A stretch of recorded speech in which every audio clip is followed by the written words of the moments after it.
আনন্দঘন মুহূর্তে কেঁদেই ফেললেন সাদিক কায়েম। বিয়ের পিঁড়িতে বসে কবুল বলার সময় কান্দায় ভেঙে পড়েন তিনি। সাধারণত এমন দৃশ্য মেয়েদের ক্ষেত্রে দেখা গেলেও সাদিক কায়েমের ক্ষেত্রে ঘটেছে উল্টোটা, যেন দীর্ঘ প্রতীক্ষার অবসান হলো জীবনের। সম্প্রতি বিয়ে করেছেন ঢাকা বিশ্ববিদ্যালয় কেন্দ্রীয় ছাত্র সংসদ ডাকসুর ভিপি ও বাংলাদেশ ইসলামী ছাত্র শিবিরের সাদিক কায়েম। সাদিক কায়েমের স্ত্রী আনিকা ফাহমিদা পেশায় একজন চিকিৎসক। তার বাড়ি কুমিল্লার 14 গ্রামে। তিনি রিয়েলল্যান্ড গ্রুপের ভাইস চেয়ারম্যান ও বিশিষ্ট ব্যবসায়ী আইয়ুব আলী ফরাজি এবং রূপসানা পারভিন দম্পতির মেয়ে। গত বৃহস্পতিবার সন্ধ্যার পর রাজধানীর শাহবাগে অবস্থিত একজি সানজেদ জহুরুল হক হলের স্টেডিয়ামের আবু সাইদ আন্তর্জাতিক কনভেনশন সেন্টারে বসে তাদের বিয়ের আসর। এখানে আয়োজিত হয় এক বিশাল জাঁকজমকপূর্ণ বিবাহের সংবর্ধনা। রাজনৈতিক, সামাজিক ও পেশাজীবী ব্যক্তিদের এক মিলন মেলায় পরিণত হয় কনভেনশন সেন্টার। বিয়ের গেটে টাকা ডালা হাতে ফিতা কাটেন সাদিক কায়েম। বিয়েতে উপস্থিত ছিলেন নাসির, আসিফ, হাসনাত, সাজেদ সহ বৈষম্য বিরোধী ছাত্র আন্দোলনের অনেক নেতাকর্মী। সাদিক কায়েমের সাথে তাদের সাথে অনেক মজা করতে দেখা যায় বিয়েতে, যা সোশ্যাল মিডিয়াতে ভাইরাল হয়। সাদিক কায়েমের মাথার পাগড়ি নিয়ে নানা খুনসুটি করেন নাসিরউদ্দিন পাটোয়ারি।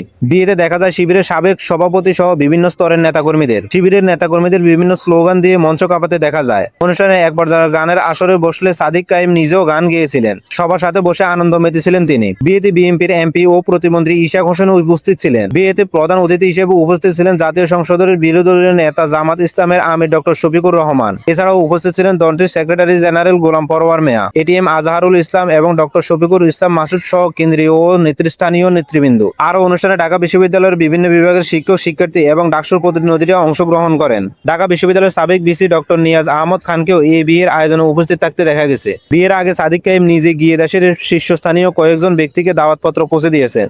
তিনি অন্তর্বর্তীকালীন সরকারের প্রধান উপদেষ্টা ডক্টর মোহাম্মদ ইউনূসকে সশরীরে বিয়ের কার্ড দিয়ে আসেন। পাশাপাশি বর্তমান তৃতীয় সংসদ সদস্যের স্পিকার মেজর অবসর হালিম উদ্দিন আহমদকেও বিয়ের আমন্ত্রণ পৌঁছে দেন। দাওয়াত পেয়ে তারা দুজনে সাদিক কায়েমের নতুন জীবনের জন্য আন্তরিক শুভকামনা জানান।